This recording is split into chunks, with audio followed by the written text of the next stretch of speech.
வணக்கம். முனைவர் கி. ராம் கணேஷ். இன்னைக்கு நாம தொல்காப்பிய பொருளதிகாரத்தில் இடம்பெற்றுள்ள செய்யுளில் இருக்கக்கூடிய வண்ணங்கள் குறித்த செய்திகளை இந்த பதிவில் நாம் பார்க்க போகிறோம். தொல்காப்பியர் மொத்தம் 20 வண்ணங்கள் குறித்து குறிப்பிடுறாரு. முதல்ல அந்த வண்ணங்களினுடைய பெயர்கள் என்ன அப்படிங்கிறத தெரிஞ்சுக்கிட்டு அதற்கு பிறகு அதற்கான விளக்கத்தை நம்ம தெரிஞ்சுக்கலாம். தொல்காப்பியர் குறிப்பிடக்கூடிய வண்ணங்கள் மொத்தம் 20.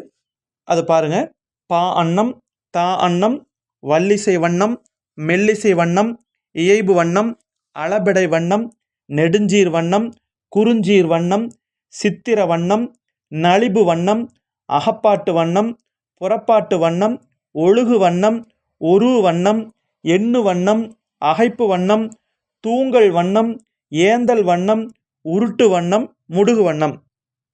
இப்படியாக வண்ணங்களை வரிசைப்படுத்திட்டு போகிறாரு. இப்போ ஒன்றுக்குமான விளக்கத்தை நம்ம தெரிஞ்சுக்கலாம். இதில் முதலாவதாக நம்ம பார்க்கக்கூடியது பா அன்னம். இந்த பா அன்னம் அப்படிங்கிறத நூற்பா வண்ணம்னு சொல்லுவாங்க. அதாவது சொல்லே சீராக ஓசை தழுவாத வரும். இதுக்கு தொல்காப்பிய நூற்பாக்களவே நம்ம சான்றாக சொல்லலாம். அதற்கு அடுத்தபடியாக தா அன்னம் அப்படின்னா ஒரு சீர் இடையிட்டு வரக்கூடிய அந்த பொழிப்பு எதுகை தொடை, இந்த 1 3 அப்படி வரும் அந்த சீர். இப்போ மலர்மிசை ஏகினான் மானடி, அதில் மலர்மிசையில் வர்ற மா, அந்த 3வது மானடியில் வர்ற மா, இந்த மாதிரி வரக்கூடியது பொழிப்பதுகையாக வரக்கூடியதை தா அன்னம் அப்படின்னு சொல்லுவாங்க. 3வது வல்லிசை வண்ணம் அப்படிங்கிறது வல்லெழுத்துக்களே, அந்த வல்லின எழுத்துக்கள் சொல்லும் இல்லையா, கசடதபர, அந்த எழுத்துக்களே தொடர்ந்து மிகுதியாக வந்துச்சுன்னா அது வல்லிசை வண்ணம். மெல்லிசை வண்ணம் அப்படிங்கிறது மெல்லெழுத்துக்கள், அந்த ஞ நம்மன்னு சொல்லுவோம் இல்லையா, அந்த எழுத்துக்களே தொடர்ந்து மிகுதியாக வந்துச்சுன்னா அதுக்கு பேர் மெல்லிசை வண்ணம். அதற்கு அடுத்தபடியாக இயைபு வண்ணம் அப்படிங்கிறது இடையெழுத்துக்கள், இந்த எரள வளலன்னு சொல்லுவோம் இல்லையா, அந்த எழுத்துக்கள் தொடர்ந்து வரும்படி அமைச்சோம்னா அதுக்கு பேர் இயைபு வண்ணம். இதுக்கு உதாரணமாக காவடி சிந்து, நொண்டி சிந்து, சந்த விருத்தம், இதில் எல்லாம் பார்க்கலாம். அதற்கு அடுத்தபடியாக அளபெடை வண்ணம். அளபெடை அப்படிங்கிறது இந்த உயரளபடை ஒற்றளபடைன்னு சொல்கிறாங்க இல்லையா, அது தொடர்ந்து மிகுதியாக வந்துச்சுன்னா அதைத்தான் அளபெடை துறைன்னு சொல்லுவாங்க. அதை தான் அளபெடை வண்ணம்னு சொல்லுவாங்க. பெரும்பாலும் இசை பாடல்களில் இது மிகுதியாக வரும். அதுக்கப்புறம் நெடுஞ்சீர் வண்ணம்.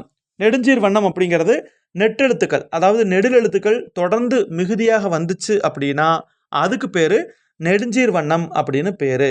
குறுஞ்சீர் வண்ணம் அப்படிங்கிறது குற்றெழுத்துக்கள், அந்த குரில் எழுத்துக்கள் மிகுந்து வந்துச்சுன்னா அதுக்கு பேர் குறுஞ்சீர் வண்ணம் அப்படின்னு பேர்.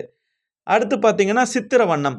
சித்திர வண்ணம்ங்கிறது என்ன அர்த்தம்னா நெட்டெழுத்தும், அதாவது நெடிலெழுத்தும் குரிலெழுத்தும் தனக்குள்ள பொருந்தி தொடர்ந்து உடன் வருமேல் அது பேர் சித்திர வண்ணம். நெடிலும் குரிலும் தனக்குள்ள பொருந்தி தொடர்ந்து அப்படியே வந்துச்சுன்னா அதுக்கு பேர் சித்திர வண்ணம் அப்படின்னு தொல்காப்பியர் குறிப்பிடுறாரு. அதற்கு அடுத்தபடியாக நம்ம பார்க்கக்கூடியது என்ன அப்படின்னா நலிபு வண்ணம். நலிபு வண்ணம்ங்கிறது என்ன தெரியுமா, ஆயுத எழுத்து அப்படியே தொடர்ந்து பல்கி வருவது, ஆயுத எழுத்து தொடர்ந்து வந்துச்சுன்னா அந்த வண்ணத்துக்கு பேர் நலிபு வண்ணம் அப்படின்னு தொல்காப்பியர் குறிப்பிடுகின்றார். அதற்கு அடுத்தபடியாக பாருங்க அகப்பாட்டு வண்ணம். அகப்பாட்டு வண்ணம்னா என்ன தெரியுமா, பாட்டு முடிஞ்சதுக்கப்புறமும் அது முடியாதது மாதிரியே தோன்றி நிற்கும். அப்போ நாட்டுப்புற பாடல்களில் அப்படியே பாட்டு நின்றும், ஒரு கருத்தை முடிக்காமல் பாட்டை முடிக்கக்கூடியது. அது பெரும்பாலும் காதல் பாடல்களில் இந்த அகப்பாட்டு வண்ணத்தை பார்க்கலாம் அப்படின்னு குறிப்பிடுறாங்க. அதற்கு அடுத்தபடியாக புறப்பாட்டு வண்ணம். அந்த புறப்பாட்டு வண்ணம் அப்படிங்கிறது அதாவது என்னன்னா முடிஞ்சது மாதிரியே இருக்கும், ஆனால் முடியாமல் இருக்கும், அப்படி வர்றது. அதாவது பாட்டு முடிஞ்சிருக்கும், இன்னும் பாடுவாரோ அப்படின்னு நம்மளை நினைக்கும்படி தோன்றும். அதை இது முடிஞ்சிருச்சு அப்படின்னு நினைக்க வைக்கிறது, ஆனாலும் பாட்டோட கருத்து முடிவு பெறாமல் நிற்கும். இது ரெண்டுமே பாடல் அமைப்பை பற்றியன. அப்போது ஒன்று பார்த்தீங்கன்னா முடியாத போல இடையிலே நின்றும், மற்றது முடிந்தது போல்வது, இதுலேயும் சந்தை இனிமை உண்டாகும் அப்படின்னு சொல்கிறாங்க. அதற்கு அடுத்தபடியாக பார்த்தீங்கன்னா ஒழுகு வண்ணம். ஒழுகு வண்ணம் அப்படிங்கிறது என்ன தெரியுமா, ஆற்றொழுக்கு போன்றது. ஆறு எப்படி ஒரே சீராக பாயுது, ஆற்றில் தண்ணீர் பாயுது இல்லையா, அதே மாதிரி ஒரே சீரான சந்த ஒழுங்கலை, சந்தம்ங்கிறது அந்த பாடலில் வரக்கூடிய ஒன்று. அப்படியே அந்த ஓசை அப்படியே ஒழுகிய ஓசையோட அந்த ஓட்டம், அந்த தண்ணீர் ஓட்டம் எப்படி தடைபடாமல் வருமோ அந்த மாதிரி ஒரே மாதிரி ஒரு ஆற்றொழுக்கு மாதிரி போச்சு அப்படின்னா அதுக்கு பேர் ஒழுகு வண்ணம் என்று பெயர். அதற்கு அடுத்தபடியாக ஒரு ஒரு வண்ணம் அப்படிங்கிறது ஒரு தொடை 2 சீர் இடையிட்டு வருவது போல முழுவதும் தொடர்ந்து அந்த தொடைகளாலேயே வர்றது. இப்போ அகர முதல எழுத்தெல்லாம் ஆதி, அதில் அகர முதல எழுத்தெல்லாம் ஆதியில் இந்த அகர முதத்தில் வரக்கூடிய முதல் ஆ எழுத்து, கடைசியில் ஆதியில் வர்ற ஆ எழுத்து, இந்த மாதிரி வர்றது.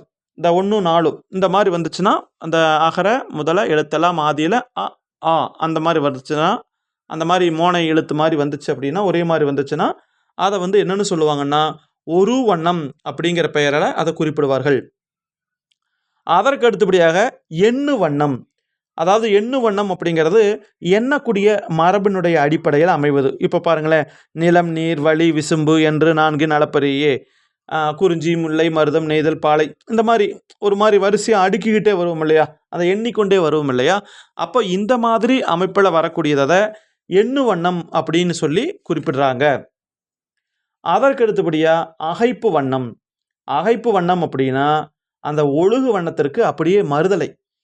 அந்த ஆற்றில் இருக்கிற மணல் மாதிரி அந்த ஓசை வந்து பார்த்திங்கன்னா அலை போல் அப்படியே மேலும் கீழமாக அப்படியே சந்தம் விடும், அந்த சந்தப்படும், அந்த அறுத்து அறுத்து வர்றது அப்படியே இடையிட்டு இடையிட்டு வருமா. அப்போ இந்த மாதிரி வர்றதை என்ன சொல்லுவாங்க அப்படின்னா அகைப்பு வண்ணம் அப்படிங்கிற பெயரால் குறிப்பிட்டு சொல்கிறார்கள். அதற்கு அடுத்தபடியாக வர்றது தூங்கல் வண்ணம். அதாவது வஞ்சி உரிச்சீர் வரும். வஞ்சி உரிச்சீர் அப்படின்னா கனிமுன் நேரோ கனிமுன் நிறைய வர்றது. அதில் ஒன்றிய வஞ்சித்தலை ஒன்றாத வஞ்சித்தலைன்னு சொல்லுவாங்க. அந்த மாதிரி தொடர்ந்து மிகுதியாக வருவது தூங்கல் வண்ணம். பெரும்பாலும் இந்த தேவராட்டம் ஒயிலாட்ட பாடல்களில் இந்த சந்தம் பாட காணலாம் அப்படின்னு சொல்கிறாங்க. தூங்கலோசையே ஒரு வண்ணமாகிறது அப்படிங்கிற பதிவையும் நாம் தொல்காப்பியர் மூலமாக நாம் தெரிஞ்சுக்கலாம். அதற்கு அடுத்தபடியாக ஏந்தல் வண்ணம். அந்த ஏந்தல் வண்ணம் அப்படிங்கிறது சொன்ன சொல்லையே பின்னும் சொல்லி அமைவது. இந்த சொற்பொருள் பின்வர் நிலையில் படிச்சிருப்போம் இல்லையா, அந்த மாதிரி வர்றது. இப்போ பாருங்க, சொல்லிய சொல்லில் சொல்லியது சிறக்கும், இந்த மாதிரி. அப்போ சொல்லே திரும்ப திரும்ப வருவதில் ஒரு சந்தை இனிமை இருக்கிறது. இப்போ நாலடியாரில் ஒரு பாட்டு இருக்கும், வைகளும் வைகள் வரக்கண்டும் மகுதுணரால் வைகளும் வைகளை வைகுமென்று இன்புறுவர். அந்த சொல்லே திரும்ப திரும்ப வந்து ஒரு நயத்தோடு இருந்துச்சு அப்படின்னா அதற்கு பேர் ஏந்தல் வண்ணம்னு பேர். அதாவது ஏந்தல் வண்ணம்ங்கிறது சொல்லிய சொல்லில் சொல்லியது சிறக்கும், அதுதான் அர்த்தம். அதாவது சொன்னதை திரும்ப திரும்ப வர்றது, முதல்ல சொன்ன சொல்ல திரும்ப திரும்ப வந்து அந்த ஓசை இனிமையோடு இருந்துச்சு அப்படின்னா அதற்கு பேர் ஏந்தல் வண்ணம் என்று பெயர்.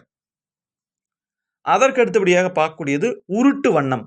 உருட்டு வண்ணம் அப்படிங்கிறது அராகம் தொடுக்கும்ங்கிறாங்க. அராகம்னா குரில் இணைகள், 2 குரில் எழுத்துக்கள் சேர்ந்த மாதிரி வர்றது. அந்த குறிஞ்சீர் மாதிரி இல்லாமல் இது ஒரு உருட்டு ஓசை போல் சந்தத்தை அப்படியே உருள வைக்குமா. இப்போ 4 சீரடிக்குள்ளே வருமா. இப்போ பாருங்களேன், உருட்டு வண்ணம்ங்கிறது குற்றெழுத்தை விடவும் உருட்டு ஓசைக்கே அது முக்கிய இடம் தருமா. அதற்கு குரிலும் பயன்படும். அராகம் அப்படின்னா முடுகியது, அதாவது என்ன சொல்கிறாங்கன்னா விரைந்து உருண்டு ஓடக்கூடிய இசை இது. அராகத்திலிருந்து பிறந்தது தான் ராகம்னு சொல்கிறாங்க. ராகம் அப்படிங்கிறது வடமொழி அராகம், காமம் பற்றியது. அரத்தம் ரத்தம் பிறகு ரத்தமான கதை தான். இப்போ அரத்தம்ங்கிறான் ரத்தம்ங்கிறான், அப்புறம் ரத்தம் ஈ போட்டு சொல்லுவாங்க இல்லையா, அந்த மாதிரி வர்றது. அப்படியாக இந்த அராகம் அப்படிங்கிறது தான் இந்த ராகம் அப்படிங்கிறத குறிப்பிடுறாங்க. இது வந்து உருட்டு வண்ணம் அப்படின்னு சொல்லி சொல்கிறாங்க. அதற்கு அடுத்தபடியாக வரக்கூடியது முடுகு வண்ணம். அதாவது அராகமும் முடுகும் ஒன்றே அப்படிங்கிறாங்க. அதாவது எப்படின்னா 4 சீரடிக்குள்ளே வருவது உருட்டு வண்ணம். 4 சீருக்கு மேலே எல்லை கடந்து உருண்டுச்சு அப்படின்னா அதுக்கு பேர் முடுகு வண்ணம் அப்படின்னு பேர். அதுவும் அராகம் போன்றது தான். அதாவது உருட்டு வண்ணமே 4 சீருக்கு மேலே அடி கடந்து பாடப்படும் போது அது முடுகு வண்ணமாக மாறிடுது. 4 சீருக்குள்ளே இருந்துச்சுன்னா அது முடுகு வண்ணம், மன்னிக்கணும் உருட்டு வண்ணம். 4 சீருக்கு மேலே வந்துச்சுன்னா அது முடுகு வண்ணம். 4 சீருக்குள்ளே வந்தால் உருட்டு வண்ணம், 4 சீருக்கு மேலே போனால் முடுகு வண்ணம். இப்படியாக தொல்காப்பியர் வந்து குறிப்பிட்டிருக்கிறார். அப்போது இது வரைக்கும் நாம் சொன்னது எல்லாமே தொல்காப்பியர் சொல்லியிருக்கக்கூடிய 20 வண்ணங்கள் தான்.